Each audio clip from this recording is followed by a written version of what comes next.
Oh, yay, Tuesday morning. Let's go around and do our brief intros.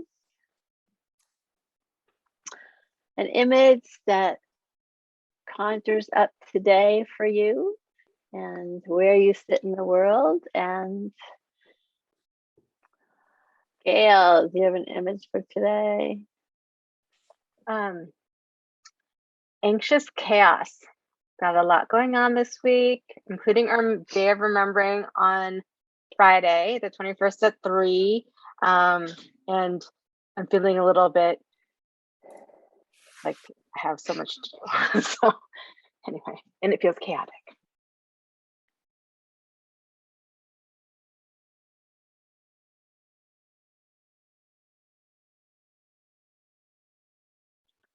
And just so everyone, Gail did put the link in the chat. The Day of Remembering is just a 1 hour ceremony that we do at UCSF to basically acknowledge the names of people who have died in the last 6 months to a year. Our very own Eric Millerin will be reading some poetry at that event on Friday. And anyone can join, and if you have a name of someone who you want to be remembered, send it to Gail and it will be added to the list. It's a very beautiful hour. And my image today, because I am actually sitting 15 minutes west of Kathleen and Dennis in Sebastopol, California, looking out at a gigantic oak tree with many branches and sun coming through these amazing green leaves and roses everywhere I walk. So that's been a little bit of a treat for me. So yes, and the world continues in all its chaos and all of the changing grief that this year has brought. It's not like the grief goes away. Seems like there's always something to grieve. So these poems today, this first one is called Advice from La Llorona. And La Llorona is a mythical being in some traditions. And this is called a found poem, Advice from La Llorona. Each grief has its unique side. Choose the one that appeals to you. Go gently. Your body needs energy to repair the amputation. Humor phantom pain. Your brain cells are soaked with salt. Connections fail unexpectedly and often. Ask for help. Accept help. Read your grief like the daily newspaper. Headlines may have information you need. Scream. Drop kick the garbage can across the street. Don't feel guilty if you have a good time. Don't act as if you haven't been hit by a Mack truck. Do things a little differently, but don't make a lot of changes. Revel in contradiction. Talk to the person who died. Give her a piece of your mind. Try to touch someone at least once a day. Approach grief with determination. Pretend the finish line doesn't keep receding. Lean into the pain. You can't outrun it. I'll read it once more. Advice from La Llorona. Each grief has its unique side. Each grief has its unique side. Choose the one that appeals to you. Go gently. Your body needs energy to repair the amputation. Humor phantom pain. Your brain cells are soaked with salt. Connections fail unexpectedly and often. Ask for help. Accept help. Read your grief like the daily newspaper. Headlines may have information you need. Scream, drop kick the garbage can across the street. Don't feel guilty if you have a good time. Don't act as if you haven't been hit by a Mack truck. Do things a little differently, but don't make a lot of changes. Revel in contradiction. Talk to the person who died. Give her a piece of your mind. Try to touch someone at least once a day. Approach grief with determination. Pretend the finish line doesn't keep receding. Lean into the pain. You can't outrun it.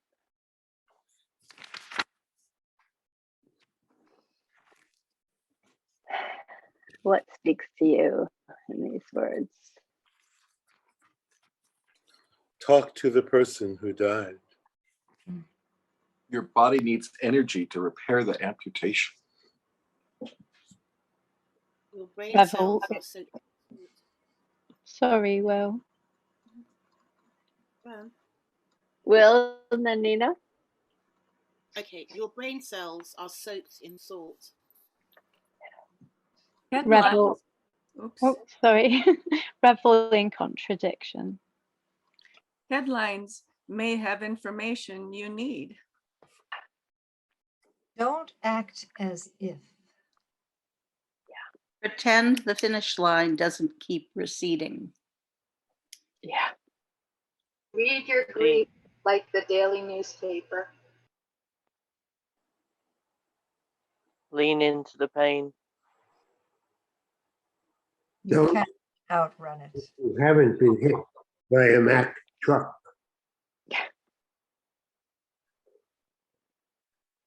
Don't make a lot of changes.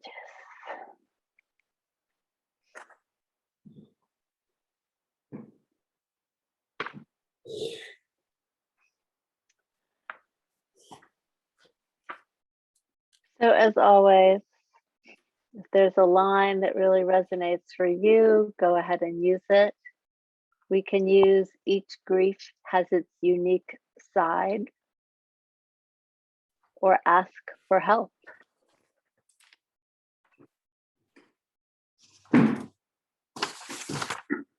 And we will do a 5-minute write.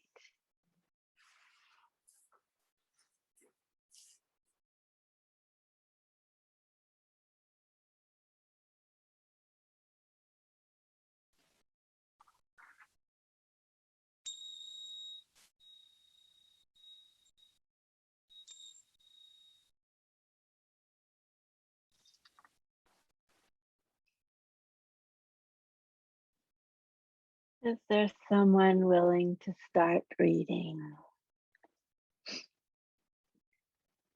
Knowing that we probably all have much more to write.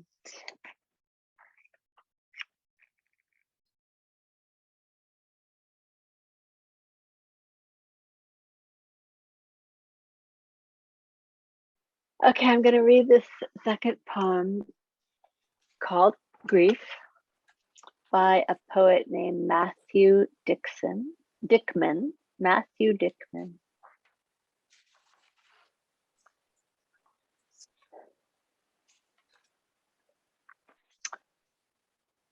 When grief comes to you as a purple gorilla, you must count yourself lucky.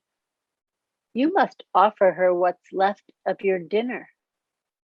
The book you are trying to finish, you must put aside and make her a place to sit at the foot of your bed, her eyes moving from the clock to the television and back again. I am not afraid. She has been here before, and now I can recognize her gait as she approaches the house. Some nights, when I know she's coming, I unlock the door, lie down on my back, and count her steps from the street to the porch. Tonight, she brings a pencil and a ream of paper. Tells me to write down everyone I have ever known, and we separate them between the living and the dead, so she can pick each name at random. I play her favorite Willie Nelson album because she misses Texas, but I don't ask why. She hums a little, the way my brother does when he gardens. We sit for an hour while she tells me how unreasonable I've been, crying in the checkout line, refusing to eat, refusing to shower, all the smoking and all the drinking. Eventually, she puts one of her heavy purple arms around me, leans her head against mine, and all of a sudden, things are feeling romantic.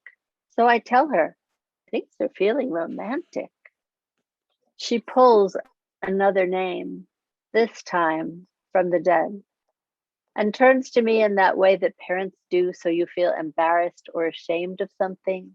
Romantic, she says, reading the name out loud, slowly, so I am aware of each syllable, each vowel wrapping around the bones like new muscle. The sound of that person's body, and how reckless it is, how careless that his name is in one pile and not the other.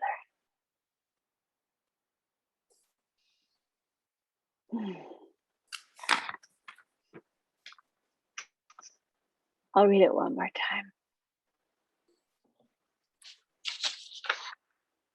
When grief comes to you as a purple gorilla, you must count yourself lucky. You must offer her what's left of your dinner. The book you were trying to finish, you must put aside and make her a place to sit at the foot of your bed, her eyes moving from the clock to the television and back again. I'm not afraid. She's been here before, and now I can recognize her gait as she approaches the house. Some nights when I know she's coming, I unlock the door, lie down on my back, and count her steps from the street to the porch. Tonight, she brings a pencil and a ream of paper, tells me to write down everyone I have ever known, and we separate them between the living and the dead, so she can pick each name at random. I play her favorite Willie Nelson album because she misses Texas, but I don't ask why. She hums a little the way my brother does when he gardens.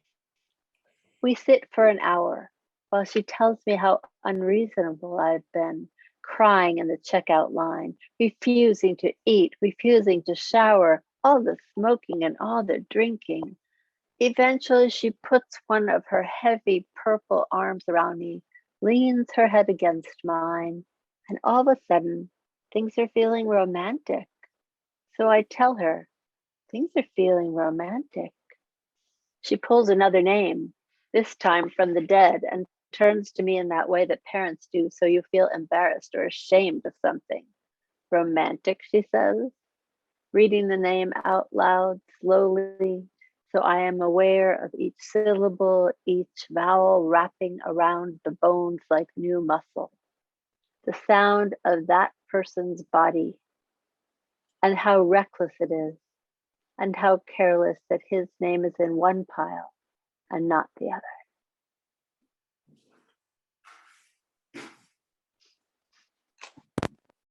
Down the name of everyone I've ever known and separate them into living or dead.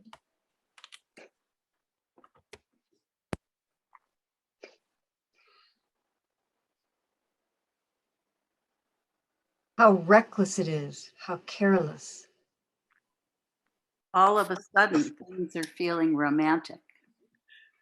You must offer her what's left of your dinner. Each vowel wrapping around the bones like new muscle. How reasonable I've been, crying in the checkout lane. She hums a little the way my brother does when he gardens. I play her favorite Willie Nelson album because she misses Texas, but I don't ask why. Some nights when I know she's coming, I unlock the door. Now I can recognize her gait.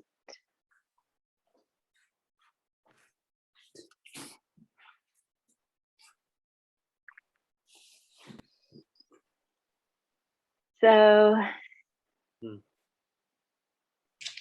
we could use when grief comes to you as, and you can imagine what the as is, the purple gorilla, the hungry bear, whatever grief manifests for you. Or I am not afraid. Or some nights when I know she's coming. But really, whatever line is yours, or if you want to go back to your first poem, that's fine too. We'll do a 5-minute write.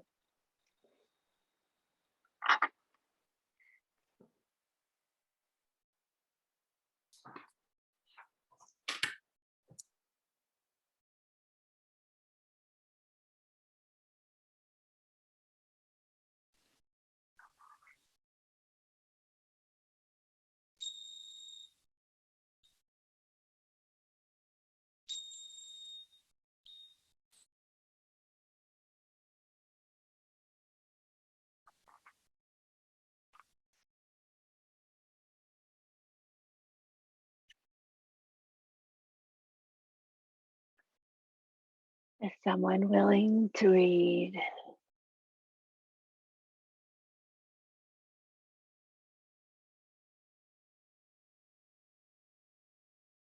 Thank you, everyone. Please, please send these poems, finish writing them, send them. Having them again and in writing is just, it's such a powerful thing. And it's, as always, just so amazing to me what comes out in these short writes. It's so beautiful. Thank you. Thank you. It is so healing for all of us. So please stay with the writing that comes through you. Trust it. Open the door, slam the door, whatever you have to do to get through the day. Oh, thank you, thank you, thank you. Many blessings. Thank